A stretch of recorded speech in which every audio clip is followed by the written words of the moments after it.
नमस्कार दोस्तों, स्वागत है आपका आरके वर्ल्ड में। दोस्तों, हम लोग चीनी यात्रियों के विषय में चर्चा कर रहे हैं और ज्ञात रूप से जो चीनी यात्री हैं उनमें से फाहियान, वेनसोंग और इत सिंह के नाम हम जानते हैं। हम लोग फाहियान के विषय में फिलहाल देख रहे हैं। इसके पहले के वीडियो में हम लोगों ने बात किया था मथुरा की। इस वीडियो में हम लोग चर्चा करेंगे वाराणसी की। तो हम इस वीडियो में जानेंगे कि फाहियान ने वाराणसी में क्या कुछ देखा, क्या उसे काशी कहते थे, और थोड़ा सा देखेंगे कि सारनाथ और आसपास के क्षेत्र का क्या महत्व है। तो भिक्षु संघ के नियमों के विषय में फाहियान ने क्या कुछ कहा है और क्या देखा है उसने विशेष रूप से वाराणसी में, इसके विषय में चर्चा करेंगे। तो फाहियान की नज़र से वाराणसी को देखने के लिए इस वीडियो में बने रहिए मेरे साथ अंत तक। तो पुस्तक का नाम बुद्ध की तलाश में चीनी बौद्ध यात्री फाहियान की भारत यात्रा है और इसको जो लिखा है उसके लेखक हैं फाहियान, अनुवादक हैं जगन मोहन वर्मा, संपादक हैं शांति स्वरूप बौद्ध और इसका प्राकथन लिखा है सुप्रसिद्ध इतिहासकार और भाषा वैज्ञानिक डॉक्टर राजेंद्र प्रसाद सिंह ने। यहाँ पर स्पष्ट दिखाया गया है कब से कब तक रहा है फाहियान। तो 399 से 414 ईस्वी तक ये परिमार्जित संस्करण है। फाहियान ने 34वें नंबर पर वाराणसी का उल्लेख किया है। तो फाहियान पाटलिपुत्र की ओर फिरा, तो कहीं से फाहियान जो है वो पाटलिपुत्र की ओर घूमता है और गंगा के किनारे किनारे पश्चिम जाकर 10 योजन पर एक बुद्ध विहार पड़ता है। तो वो जहां से निकलता है वहां से लगभग 10 योजन चलने के पश्चात उसको एक बौद्ध विहार मिलता है जिसका नाम अनालय कहा गया है। भगवान बुद्ध इस स्थान पर रहे थे। उसने यह सुन रखा था वहां के भिक्षुओं के माध्यम से कि भगवान बुद्ध अनालय नामक स्थान पर कुछ समय तक वर्षावास किए थे जहां अब भिक्षुगण निवास करते हैं। तो उसने देखा कि वहां पर अब बौद्ध भिक्षु निवास कर रहे हैं और सबके सब धम्म मार्ग का पालन कर रहे हैं। गंगा के किनारे किनारे पश्चिम में 12 योजन चलकर वाराणसी जनपद के काशी नगर में पहुंचा। तो वो आगे जब बढ़ा गंगा के किनारे किनारे तो पश्चिम दिशा में लगभग 12 योजन चलने के पश्चात वह वाराणसी जनपद के जो सबसे प्रसिद्ध नगरी थी उस समय, उसका नाम था काशी, और वो वहां पहुंच जाता है। तो गंगा के किनारे चलते हुए वह कई महाविहार देखता है, बौद्ध भिक्षुओं को देखता है, धम्म पालन करने वाले लोगों को देखता है और चलते चलते वह काशी नगरी पहुंच जाता है। नगर के पश्चिम उत्तर में 10 ली पर ऋषिपत्तन या मृगदाव है। तो यहाँ जो आप ली देख रहे हैं, ये ली जो है दूरी का मात्रक है, ठीक वैसे जैसे हम लोग मील कहते हैं। और यदि हम मेगास्थनीज की बात करें तो मेगास्थनीज इसी दूरी को स्टेडिया में बताता है। तो स्टेडिया, ली और मील ये सब दूरी के मात्रक हैं। तो क्या कह रहा है कि जब नगर से वो पश्चिम उत्तर में लगभग 10 ली गया तो उसको ऋषिपत्तन मृगदाय मिला और ये वही स्थान है जहां पर तथागत बुद्ध ने अपना सबसे पहला धम्मोपदेश दिया हुआ था, धम्मचक्र प्रवर्तन किया था। यहाँ जो अनालय शब्द दिया था तो यहाँ 3 नंबर उस पर है, तो वर्तमान बलिया नगर के इसको नजदीक माना गया है। तो वो ऋषिपत्तन मृगदाव विहार पहुंचता है। इस वन में पहले एक प्रत्येक बुद्ध, पच्चेक बुद्ध रहते थे। वह कहता है कि यहाँ पे पहले पच्चेक बुद्ध रहा करते थे।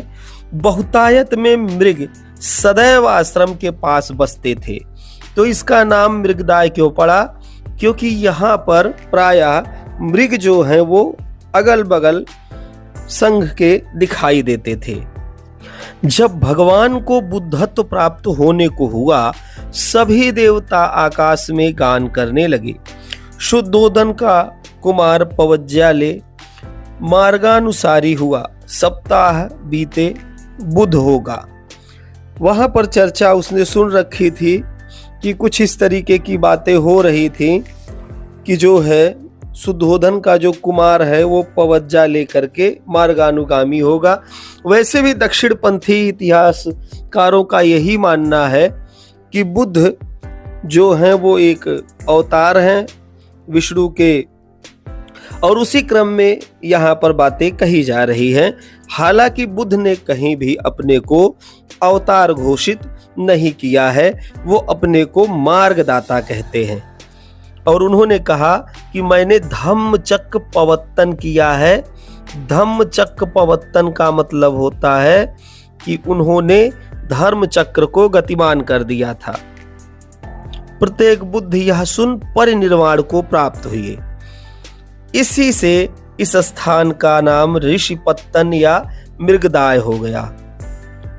तो बहुत सारे मृग घूमा करते थे, तो इसका नाम मृगदाय पड़ गया। भगवान के बुद्धत्व प्राप्त होने के पीछे लोगों ने इस स्थान पर विहार का निर्माण करवाया। तथागत बुद्ध को जब बुद्धत्व की प्राप्ति हुई और वो मृगदाय ऋषिपत्तन या सारनाथ की तरफ गए, तो वहां पर लोगों ने एक विहार का निर्माण करवाया था। भगवान बुद्ध ने चाहा कि कौंडिन्य आदि पंचवर्गीयों को उपदेश करूं। तो तथागत जब वहां पहुंचे तो उन्होंने जो कौंडिन्य, असज, कई ऐसे पंचवर्गीय भिक्षु थे उनको उपदेश करने का सोचा। यह सब बातें वह जब फाह्यान पहुंचता है ऋषिपत्तन मृगदाय, तो वहां के महाविहार में सुनता है। वहां के भिक्षुओं द्वारा यह सब कुछ उसको बताया जा रहा है और वो अपने डायरी में या अपने नोट्स में वो लिखता जा रहा है। पंचवर्गीय परस्पर कहने लगे, इस गौतम श्रवण ने या समन ने 6 वर्ष तक कठोर तप किया, एक दाल और चावल खाया, मार्ग प्राप्त ना हुआ। तो बातें वहां चल रही थी कि तथागत ने लगभग 6 वर्षों तक परिश्रम किया था।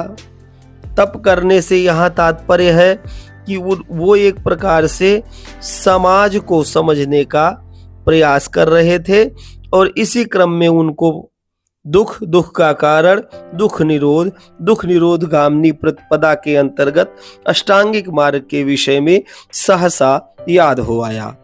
अब मनुष्यों के बीच रहता है, काया वाणी और मन से दृढ़ है, मार्ग से क्या काम है, आज आ रहा है, सावधान रहो, बोलना नहीं।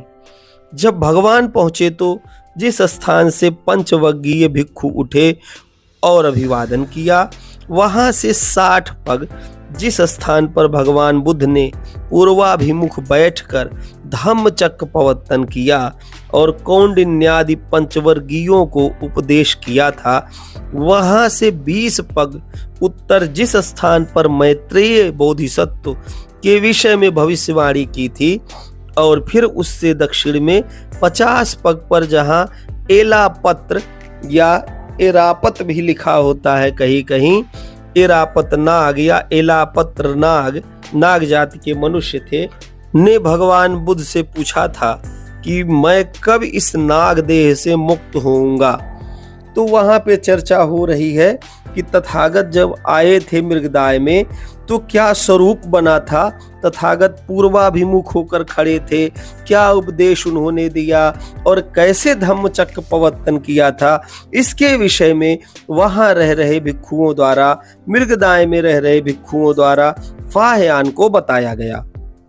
यहाँ पर धम्म चक्र पवत्तन की बात कही जा रही है। मृग यहाँ आप देख सकते हैं तथागत बैठे हुए हैं। पंचवग्गीय भिक्षु लोग यहाँ बैठ करके तथागत से उपदेश ग्रहण कर रहे हैं। ये स्थान मृगदाय ऋषिपत्तन या वाराणसी का सारनाथ है। उस समय वाराणसी का काशी नगर वरुण और गंगा के संगम के पास था। यह स्थान राजघाट के उत्तर में टूटी फूटी अवस्था में पड़ा हुआ है। सभी स्थानों पर स्तूप निर्मित हैं। जब उसने मृगदाय में देखा कि बहुत सारे स्तूपों का निर्माण कराया गया है, उस समय से वो स्तूप अब तक यहीं हैं। भीतर 2 संघाराम हैं। वो बताता है कि अंदर में 2 बड़े संघाराम हैं, दोनों में समण रहते हैं। पत्तन मृगदा विहार से पश्चिमोत्तर 13 योजन पर कौशाम्बी नामक जनपद है। तो वहां पर भिक्षुओं ने बताया कि मृगदाय पत्तन विहार से लगभग पश्चिमोत्तर क्षेत्र में 13 योजन चलने पर कौशाम्बी नामक जनपद आएगा, जहां पर तथागत गए हुए थे। और वहां पे घोषिता या घोषित ने एक महाविहार बनवाया था, जिसे घोषिता राम विहार के नाम से जाना जाता है। विहार का नाम है गोछीर वन। तो उस समय वहां गोछीर वन कहा था भिक्षुओं ने। कहाँ पे है? कौशाम्बी में। अब तक पूर्ववत है। भिक्षु संघ रहते हैं, प्रायः ही यानी अनुयायी हैं या थेरवादी अनुयायी हैं। ही यानियों को ही थेरवादी कहा जाता है। पश्चिम की ओर 8 योजन पर भगवान बुद्ध के 10 यक्ष को उपदेश करने के स्थान, चंक्रमण करने और बैठने के स्थान पर सर्वत्र धम्म स्तूप बने हैं। तो सर्वत्र धम्म स्तूप बन गए हैं। जहां जहां भी तथागत बैठते थे, जहां जहां वो धम्मोपदेश करते थे, उन सब जगहों पर धम्म स्तूपों का निर्माण करवा दिया गया है। साथ ही कई संघाराम भी बनाए गए हैं। यहाँ पर 100 से अधिक समण रहते हैं। तो जब फाह्यान गया हुआ था ऋषिपत्तन मृगदाय को, वहां पर उसने कई संघारामों को देखा था, कई धम्म स्तूपों को देखा था। छोटे बड़े कई स्तूप थे। आज भी वहां पे धम्मराजिका, इसके अतिरिक्त चौखंडी, धमेक, ऐसे कई स्तूप आज भी वहां देखे जा सकते हैं। इसके अतिरिक्त भी कई छोटे बड़े स्तूप थे। कुछ मनौती स्तूप भी रहे होंगे। जो सब मिला जुला करके कई स्तूप उसने देखे। इसके अतिरिक्त वहां पर तथागत द्वारा जो धम्म चक्र प्रवर्तन किया गया या धर्म चक्र प्रवर्तन किया गया और पंचवग्गीय भिक्षुओं को उपदेश किया गया, उसके विषय में वहां के भिक्षुओं द्वारा उसको वह कथा सुनने को मिलती है कि किस तरीके से तथागत ने वहां पर मृगदाय में पंचवग्गीय भिक्षुओं को सबसे पहली बार उपदेश दिया था। और फिर वहां पे एक बड़े संघाराम का निर्माण कराया गया था और धीरे धीरे करके कई संघाराम हो गए।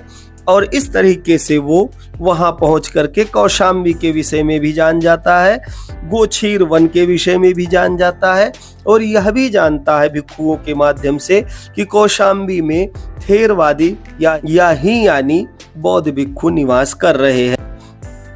तो ऐसे ही वो जहां जाता था, वहां के भिक्षुओं के माध्यम से दूसरे स्थान के महाविहारों के विषय में, नगरों के विषय में वह जानकारी प्राप्त करता था। इसके बाद फिर वो अपनी यात्रा प्रारंभ करता था। तो आज हम लोगों ने देखा कि फाह्यान जब वाराणसी आया था, काशी नगरी आया था, तो उसने वहां पे क्या क्या देखा, वहां के भिक्षुओं द्वारा उसको क्या बताया गया, और फिर उसने अपनी डायरी में नोट करने के बाद अपने ही शब्दों में कैसे उसको हमारे समक्ष प्रस्तुत किया है। आने वाले समय में हम लोग और कई नगरों की चर्चा करेंगे, लेकिन आज के लिए बस इतना ही। वीडियो कैसा लगा मुझे कमेंट करके अवश्य बताएं। वीडियो में अंत तक बने रहने के लिए आप सभी लोगों का बहुत बहुत धन्यवाद।